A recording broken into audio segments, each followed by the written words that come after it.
All music, classical music, but all music is made up of scales and arpeggios.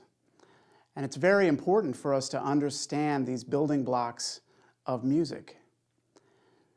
I'm friends with a lot of string players since I've spent the majority of my career sitting on stage with them in orchestras. And when you hear them practice, they spend hours and hours a day just playing scales and arpeggios.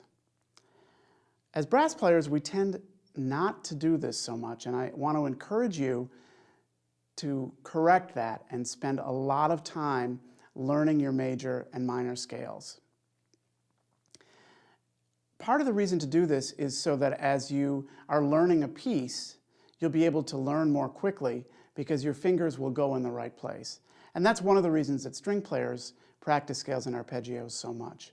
If you've ever seen the violin part to, for instance, a Beethoven symphony, they're just going nuts all over the place with scales and arpeggios.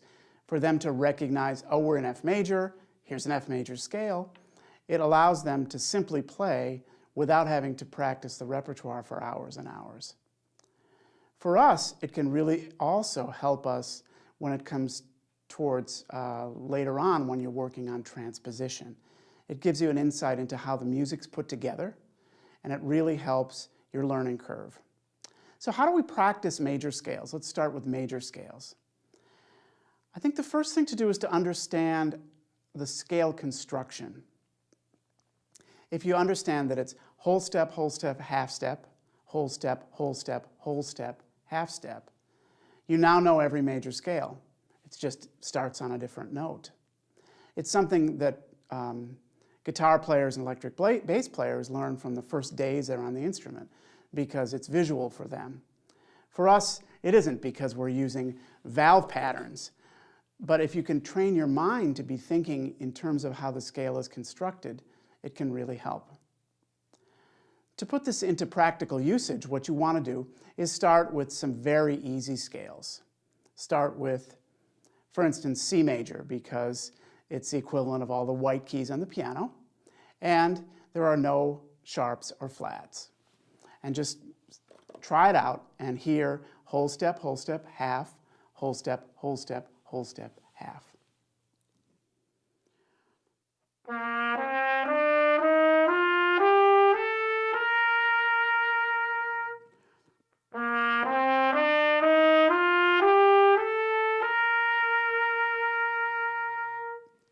So there's your pattern. Once you're able to play up naturally, practice up and then back down.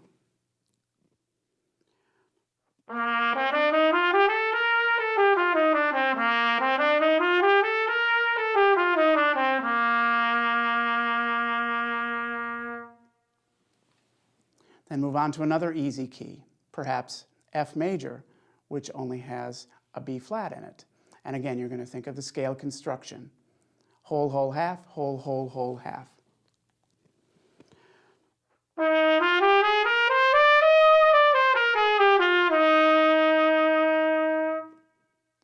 And then perhaps G major, 1 sharp, working your way through into more difficult keys. What I like to do is to find whatever method book you're working out of, perhaps the Arbin book, and go to the C major scales section. And then when you go to play different keys, don't turn the page. Just keep the C major scales in front of you and let your ear and your intellect guide you into learning these other scales. That can help a lot. Minor scales, of course, we've got 3 choices. We've got natural minor, a harmonic, and melodic minors. And you need to work on those as well. And those are usually dealt with a little less depth in method books, but they're still in there. So what I do for practice is to spend more time on those minor scales just to understand that you still need to know those too. Once you've learned them, you can work on memorizing them. And as you memorize the scales, you'll automatically know when you start on a certain note, your fingers will just go to the right place. And that's our goal here.